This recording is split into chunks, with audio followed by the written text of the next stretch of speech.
अरे साथियों, आप सभी का स्वागत करता हूं अपने YouTube परिवार MRS स्टडी में।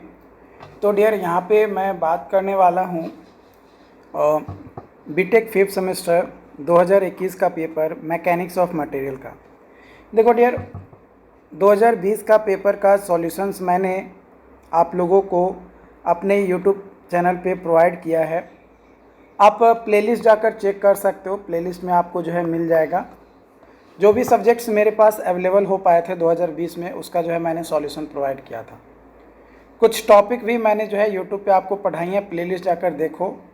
डेफिनेटली वो जो भी टॉपिक मैंने पढ़ाया है प्लेलिस्ट में, वो आपके लिए हेल्पफुल होगा। प्लेलिस्ट को मैं डिस्क्रिप्शन बॉक्स में डाल दूंगा और आपको मैं कम्युनिटी पोस्ट में भी पोस्ट कर दूंगा। हमारी टीम जो है आपको प्रोवाइड कर देगी, मतलब कम्युनिटी पोस्ट में पोस्ट कर देगी। तो अगर आपके पास, देखो अभी मेरे पास एक स्टूडेंट थे, उन्होंने जो है मेरे पास पेपर शेयर किया है आरसीसी और मैकेनिक्स ऑफ मटेरियल का। अगर आप में से किसी के पास भी पेपर है तो आप प्लीज़ आप हमारे साथ शेयर करें। हमारा व्हाट्सएप नंबर है 7488414543। ये हमारा व्हाट्सएप नंबर है। आप इस व्हाट्सएप नंबर पे हमें पेपर शेयर कर सकते हैं।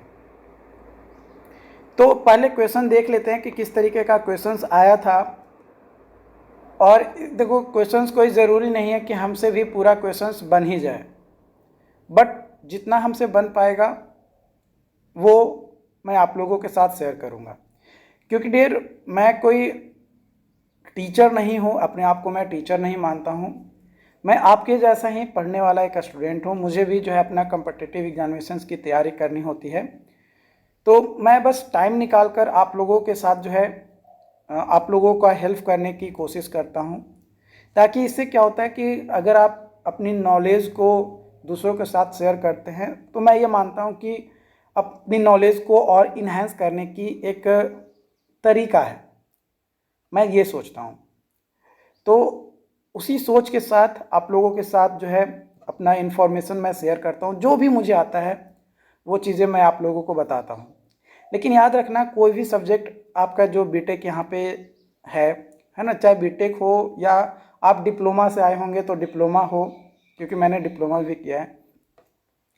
किसी भी सेमेस्टर एग्ज़ाम के लिए इम्पॉर्टेंट है कि अगर जितना सब्जेक्ट आपको दिया गया है, सब्जेक्ट में अलग अलग चैप्टर्स होंगे, तो जितने भी चैप्टर दिए गए हैं उसमें अगर 60 to 70% चैप्टर को अगर आप कंप्लीट कर लेते हैं तो डेफिनेटली आपका एग्ज़ाम जो है बेहतर जाएगा और अच्छा मार्क्स आप कवर कर लेंगे, कोई दिक्कत नहीं है।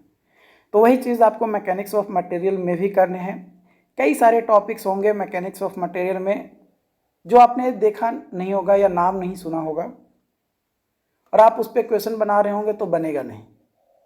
तो पहले मैकेनिक्स ऑफ मटेरियल में उन टॉपिक को आप पढ़िए जिससे क्वेश्चंस आए हैं और वो टॉपिक इजी हो, जो कि मैंने आपको प्लेलिस्ट में बताया जो इजी टॉपिक है और जिससे क्वेश्चंस आते हैं। तो यहाँ पे क्वेश्चंस चलिए देखते हैं। सबसे पहले ऑब्जेक्टिव क्वेश्चंस आते हैं। तो ऑब्जेक्टिव क्वेश्चंस को तो हम लोग छोड़ देते हैं, क्योंकि ऑब्जेक्टिव क्वेश्चंस तो कंपलसरी है ही, आपका आएगा तो वो मैं बताऊँगा। यहाँ पे ये देखो, एक इम्पॉर्टेंट क्वेश्चन है। ये जो क्वेश्चन है ये इजी है, इजी क्वेश्चन है, और इसका जो टॉपिक है लगभग 1 या 2 घंटे का एक मैंने लेक्चर लिया होगा, उसमें मैंने कंप्लीट करवाया होगा, या 2 अलग अलग टॉपिक होंगे, मतलब 2 या 3 वीडियोस होंगे। तो ये इम्पॉर्टेंट है। प्रिंसिपल स्ट्रेस और मैक्सिमम शियर स्ट्रेस, ये आसान है और आप आसानी से इसे बना लोगे। एक बार पढ़ लोगे तो 14 नंबर तो आपका यूं ही बन गया। और ऑब्जेक्टिव आपका है, ऑब्जेक्टिव तो आपका बन ही जाएगा, 10 में से 7 6 तो बन ही जाता है, कोई दिक्कत नहीं होता है। तो अगर 6 भी बनता है तो 14 इधर हो गया और 12 उधर हो गया, कितना हो गया? 26 नंबर। तो आप क्या हो गए? सेफ जोन में आ गए। 26 नंबर के आप बना लिए तो आप सेफ जोन में आ गए। अब सेफ जोन में आने के बाद अब आपको क्या करना है? अब आपको करना है कि और कौन कौन सा टॉपिक है जिसको हम बूस्ट कर सकते हैं, हम समझ सकते हैं, और समझने के बाद हम उसको बना सकते हैं। तो उसके बाद आ गया, यहाँ पे देख लो, यहाँ पे ये जो क्वेश्चंस है ये आपका कैंटिलीवर बीम से रिलेटेड है। तो कैंटिलीवर बीम भी आप यहाँ पे देखोगे तो इससे रिलेटेड आप यहाँ पे क्वेश्चंस क्या कर पाओगे, बना लोगे। ओके, अगला क्वेश्चन है यहाँ पे आपका बोल्टिंग से। तो देखो बोल्टिंग थोड़ा डिफ़िकल्ट टॉपिक है ना। ऐसा नहीं है कि आप इसे नहीं समझ पाओगे, डेफिनेटली समझ लोगे, बट थोड़ा डिफ़िकल्ट है। तो आप इसे अभी इनिशियल तौर पे आप इसे क्या कर सकते हो, अगर आप कुछ नहीं पढ़े हो उस तरीके से मैं बता रहा हूँ, अगर आप जानते हो, बहुत जानते हो, तो फिर भाई ये वीडियोज़ आपके लिए नहीं है। ये वीडियोज़ उनके लिए है जो अभी स्टार्ट नहीं किए हैं, सोच रहे हैं स्टार्ट करना, या थोड़ा बहुत पढ़ चुके हैं उनके लिए है, या जो थोड़ा बहुत पढ़े हैं। जो बहुत ज़्यादा पढ़ लिए वो तो खुद से बना लेंगे यार, उनको किसी तरीके का गाइड करने की ज़रूरत ही नहीं है, वो खुद अपने आप को महान समझते हैं, ठीक है। तो उनके लिए ये नहीं है, और मैं भी उन महान आदमियों में से नहीं हूँ। मैं एक तुच्छ सा प्राणी हूँ जो थोड़ा बहुत हेल्प करना चाहता हूँ, बाकी जो होगा आगे देखा जाएगा। ओके, तो इसको छोड़ सकते हो। ये आपका क्वेश्चन है आपका यहाँ पे सैफ्ट से, इसको भी आप इग्नोर कर सकते हो, ठीक है। 2 क्वेश्चन इग्नोर किए। ये आपका इक्वेशन है, बीम से कोऑर्डिनेट्स निकालने रहते हैं, तो ये आपके इजी हैं, इसे आप बनाओगे तो समझ लोगे। तो ये क्वेश्चन हो गया। फिर आपका कॉलम से रिलेटेड क्वेश्चन है, ये आपका हो गया। उसके बाद आप इस क्वेश्चंस को भी क्या कर सकते हो, बना सकते हो, बट अगर आप इग्नोर करना चाहो तो इग्नोर भी कर सकते हो, बट ये भी आपका एक क्वेश्चंस आता है, ठीक है। उसके बाद एक क्वेश्चंस ये आता है बीम से शियर फोर्स और बेंडिंग मोमेंट वगैरह ड्रॉ करने के लिए।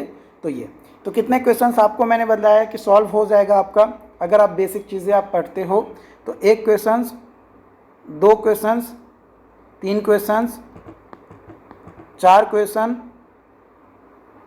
4 हो गया, 5 हो गया, 6 हो गया, है ना। लेकिन इन 6 में से आपको बनाना कितना है, 4 आउट ऑफ 6, यानी आप 6 टॉपिक यहाँ पे अगर पढ़ लिए, है ना, अगर आप 6 टॉपिक पढ़ लिए तो 6 टॉपिक से आपको 6 क्वेश्चन तो आएंगे ही।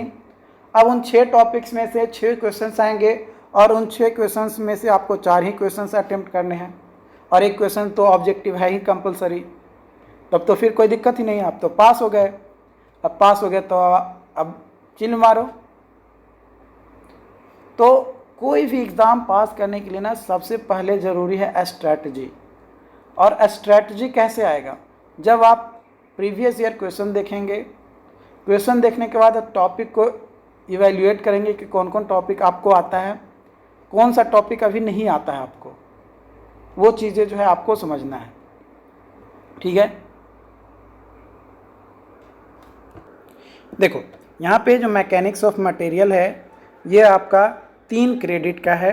ओके, इसमें आपके सिलेबस देखो, सिलेबस में आपको जो है मॉड्यूल 1 में आपको मैंने ऑलरेडी पढ़ा दिया है stability of dam, stress analysis of thin and thick and compound cylinder, generalised state of stress and strain module 2 मैंने पढ़ाया है, इसमें स्ट्रेस एंड स्ट्रेन टेंसर, फिर Haigh Westergaard stress space, Tresca van Smith Hill criteria theories of failure, ये मैंने बताया है। Module 3 भी मैंने आपको बताया है। मॉड्यूल 3 में force end moment transmitted by cylinder members, shear force and bending moment, moment diagram, और स्ट्रेस स्टेट और फेल्यूर क्राइटेरिया जो कि थ्योरी ऑफ फेल्यूर है, इसे भी मैंने आपको बताया। मॉड्यूल 4 मैंने आपको नहीं बताया, मॉड्यूल 5 भी मैंने आपको नहीं बताया है, मॉड्यूल 6 भी मैंने आपको नहीं बताया है।